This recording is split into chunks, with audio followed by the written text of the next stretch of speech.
Assalamualaikum warahmatullahi wabarakatuh. Di video part 1 kemarin, kita telah mengetahui bagaimana perjalanan roh mukmin setelah keluar dari jasadnya. Lalu bagaimana dengan roh orang yang kafir? Apakah perjalanannya akan sama atau berbeda?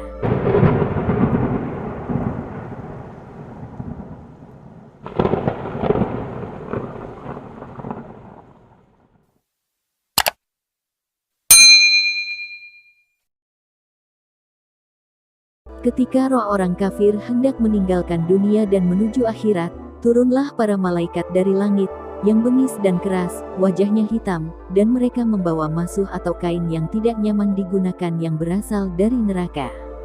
Mereka duduk di sekitar mayit sejauh mata memandang.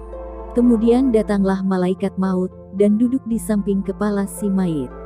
Malaikat maut memanggil, "Wahai jiwa yang busuk, keluarlah menuju murka Allah." Ruh itu pun ketakutan, dan terpencar ke seluruh ujung tubuhnya. Lalu malaikat maut menariknya, sebagaimana gancu bercabang banyak, ditarik dari wol yang basah. Sehingga membuat putus pembuluh darah dan ruang tulang. Dan roh itu pun langsung dipegang malaikat maut. Para malaikat yang lain tidak meninggalkan roh itu walaupun sekejap, dan mereka langsung mengambilnya dari malaikat maut. Kemudian roh itu diberi masuh yang mereka bawa. Ruh itu pun keluar dengan membawa bau yang sangat busuk, seperti busuknya bau bangkai yang pernah ada di muka bumi. Mereka pun naik membawa ruh ini. Setiap kali mereka melewati malaikat yang lain, malaikat itu pun bertanya, "Ruh siapa yang buruk ini?" Mereka menjawab, "Fulan bin Fulan," atau maksudnya dengan nama yang paling buruk yang pernah roh itu gunakan ketika di dunia. Hingga mereka pun sampai di langit dunia. Kemudian mereka meminta pintu langit dibukakan, namun tidak dibukakan. Hal ini sesuai dengan firman Allah di Al-Quran Surat Al-A'raf ayat 40. Kemudian Allah berfirman, "Tulis catatan amal hambaku di sijin, di bumi yang paling dasar."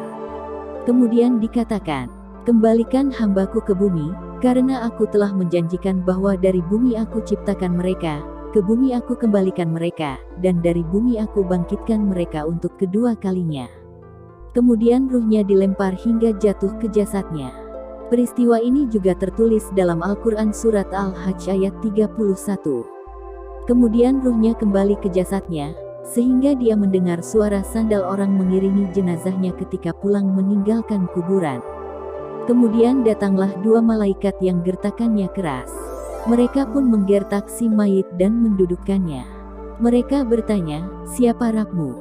Si roh menjawab, "Saya tidak tahu." Malaikat bertanya lagi, "Apa agamamu?" Si roh pun menjawab, "Saya tidak tahu." Malaikat pun bertanya lagi, "Siapakah orang yang diutus di tengah kalian?" Si roh pun tidak kuasa menyebut namanya. Lalu si roh kafir pun digertak oleh malaikat. Namanya Muhammad. Roh orang kafir pun hanya bisa mengatakan, "Saya tidak tahu. Saya cuma mendengar orang-orang bilang seperti itu." Roh orang kafir pun digertak lagi, "Kamu tidak tahu dan tidak mau tahu." Lalu tiba-tiba ada suara dari atas yang berkata, "Hambaku dusta, bentangkan untuknya neraka, dan bukakan pintu neraka untuknya." Dia pun mendapatkan panasnya neraka dan racun neraka. Kuburnya disempitkan hingga tulang-tulangnya berserakan. Lalu datanglah orang yang wajahnya sangat buruk, berbaju jelek, baunya seperti bangkai. Dia mengatakan, "Kabar buruk untukmu, inilah hari di mana dulu kau dijanjikan." Si mayit kafir pun menjawab, "Kabar buruk juga untukmu, siapa kamu?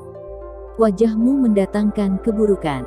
Orang ini menjawab, "Saya amalmu yang buruk." Orang yang menjadi wujud amal buruk itu semakin menyesakkan si mayit kafir di liang lahatnya. Kemudian si mayit kafir diserahkan kepada makhluk yang buta, tuli, dan bisu.